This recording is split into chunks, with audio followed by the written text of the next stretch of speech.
If you were serious about food sovereignty, then you need to watch this video. What I found nullified so much of what I thought about farming, homestead, and nutrition. This completely changed what I plan to grow on my homestead. And I've never personally seen any homestead influencer put emphasis on this. It's not the most important thing about a homestead, it is the thing of the homestead. We're gonna be walking in it deep today, so you better boot up.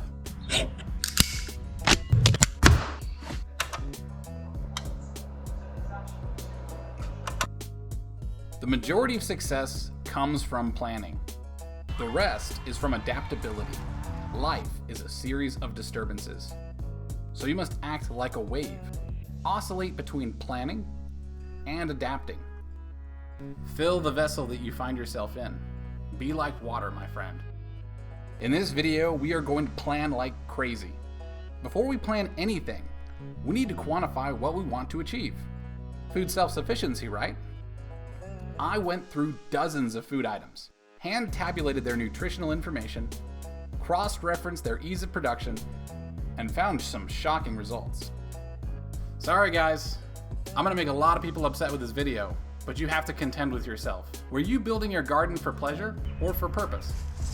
Math ruins everything. The food pyramid, the sugar versus fat fraud, and now this. Let's dive right in. Before you ask about my methods, nothing I did was groundbreaking. I just looked at the information that was right in front of us the whole time. Think of me like the guy who reads the terms of service agreement. Everybody sees it, nobody reads it. But there's some shocking stuff in there. Are you ready to have your sacred cows slaughtered? All right, the first one. Fruits and vegetables have almost no nutritional value. There, I said it. At least, not anymore. I guess they don't make them like they used to. Nowadays, you'd have to eat 10 apples a day to meet your vitamin C requirement, and you'd get nothing else out of it, not even close. I know. Don't get mad at me though, okay? This is like the time when I was in middle school. I read the label on the back of the soup that said it's basically salty chicken water. And I told all my classmates, and they were enraged. How dare you? How dare you? My parents would never feed me garbage. Well, it's nice to see you again. Fruits and vegetables have a good amount of water, a few vitamins, and almost no calories. Fiber is great and all.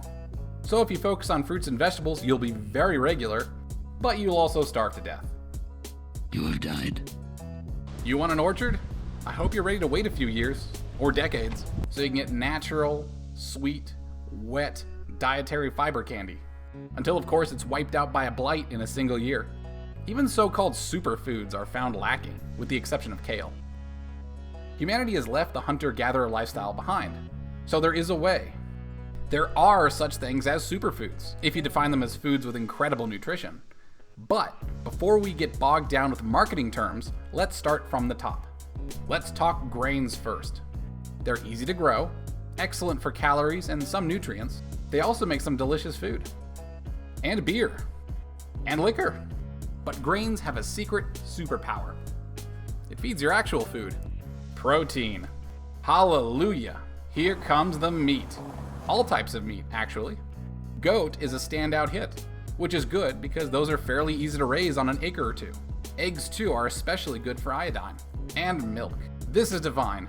You will survive. Thrive, even. You better be ready to get your hands dirty. Are you scared? Why is it Auntie Shantae coming? The smell. It's a penis. Oh! Disgusting. If you can stomach the rough parts of it, you'll eat like royalty. Farm fresh milk is something to behold, and it can make so many things. Cheese, butter, cream, curds, and, well, milk. You can preserve it for later, age it like wine. It's an art in and of itself, not to mention all the other things you can make with fresh milk, all from a humble goat. Oh, wait a minute. So we've got calories, and we've got protein. But what about the vitamins and the minerals? Well, the last two come in copious amounts from a humble seed. No, it's not Cinderella. These pumpkin seeds are amazing. Pumpkin seeds, or more broadly, squash seeds, are a superfood. Forget goji berries. Forget blueberries.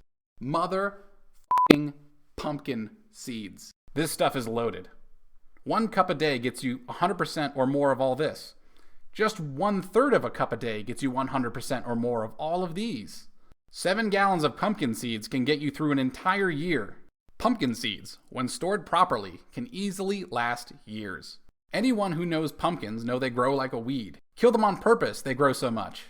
So feel free to make tea from dandelions or whatever, but pumpkin seeds is where it's at. If you only grew Pepitas pumpkins, rye grain or rice, and you raised goats for meat and milk, you could easily get your family to 100% food self-sufficiency in all of these nutrients.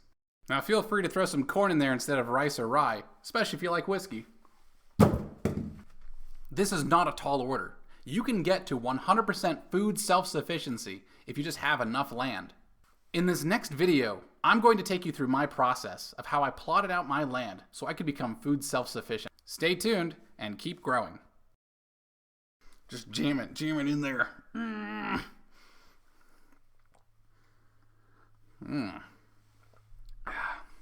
That's a good recording session right there. If you're